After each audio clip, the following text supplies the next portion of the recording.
Армысыздар. Енді отандастарымыз банкроттық талаптарына сәйкестігін алдын ала автоматты түрде тексере алады. Қолдау жаңа ақпараттық жүйесі іске қосылды.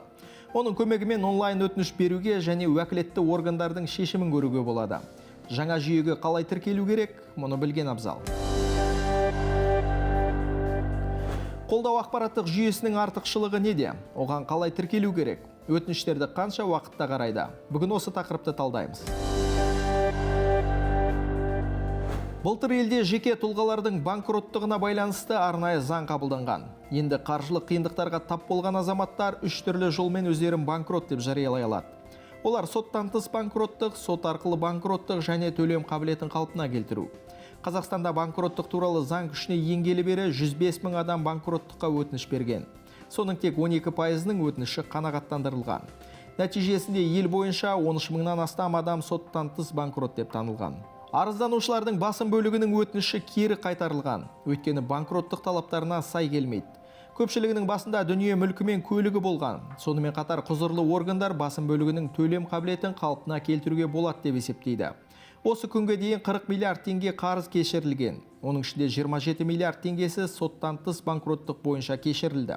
Сот арқылы кешірілген борыш сомасы 12,2 миллиард теңге. Қаржы министрлігі былтыр қабылданған заңға бірқатар өзгеріс енгізбек. Мәселен, енді қаржы ұйымдарымен қарым-қатынасты реттеу құжаты болмаса, оны ақпараттық жүйеден алуға мүмкіндік беріледі.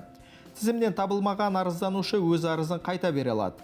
Шетелге шығу рәсімі қалпына келтіру кезінде сот шешімі шығып, жоспар қойылғанға дейін ғана шектеу қойып, одан кейін шектеуді алып тастау көзделген. Тағы бір жаңашылдық, қолдау жаңа ақпараттық жүйесі іске қосылып отыр. Енді азаматтар банкроттыққа өтінімді онлайн бере алады.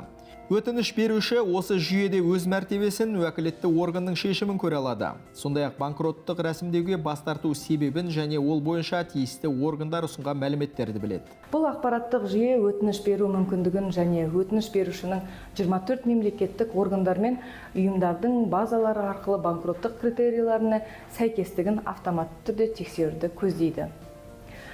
Өтініш беруші осы жүйеде өтініш бойынша мәртебені уәкілетті органның шешімімен көре алады. Сондай-ақ бас тарту себебін және ол бойынша тиісті органдар ұсынған мәліметтерді көреді. Өтінімдер қолдау порталына келіп түскеннен кейін уәкілетті органдар барлық базадағы ақпараттарды сәйкестендіреді. Тіпті банкрот болуға өтініш берген адамдардың бірінші кредиттік бюродағы мәліметтерін тексереді. Сөйтіп 15 күннің ішінде нақты шешім қабылдайды. Өтінішті кері қайтаратын жағдайлар жиі тіркеледі. Өйткені банкрот болуға өтінім берген адамның атында жеке мүлкі бар анықталады. Немесе қарызды жабуға төлем қабілеті жететіні белгілі болады. Тиімдісі өтінім кері қайтарылса, онда қолдау ақпараттық жүйесінде себебі анық көрсетіледі. Өтінім берген адам кем-кетігін түзеген соң өтінішті қайта жіберуге болады.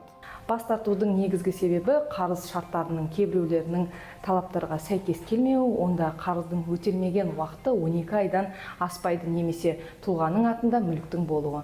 Азаматтарға телефон арқылы 1414 сервисімен соттан тыс банкроттық процедурасын қолданудан бас тарту туралы хабарлама жіберіледі. Мұндай хабарламаны алған жағдайда соттан тыс банкроттық критерийлеріне сәйкес келген кезде ғана 3 айдан кейін қайтадан өтініш беруге болады.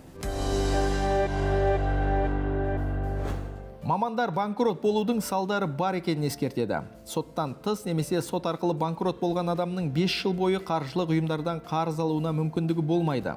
Содан кейін 7 жылдан кейін ғана өзін қайтадан банкрот деп жариялай алады. Оған дейін ондай мүмкіндік берілмейді. Тағы бір тиімсіз тұсы, банкрот деп танылған азаматтарды мамандар ұдайы бақылауда ұстап отырады. 3 жыл бойы оның қаржылық жағдайын тексереді. Сол себепті мамандар соттан тыс немесе сот арқылы банкрот болғаннан гөрі төлем қабілетін қалпына келтіруге күш салған абзал дейді. Мұндай азаматтарға банкрот деген мәртебе берілмейді. Несие алуға шектеу жоқ, қаржылық жағдайына мониторинг жүргізілмейді. Қарызын 5 жылға дейін бөліп төлей алады. Төлем қабілетін жақсарту үшін қаржы кеңесшісінің көмегіне жүгіне алады. Қарызының бір бөлігін есептен шығаруға да мүмкіндік бар.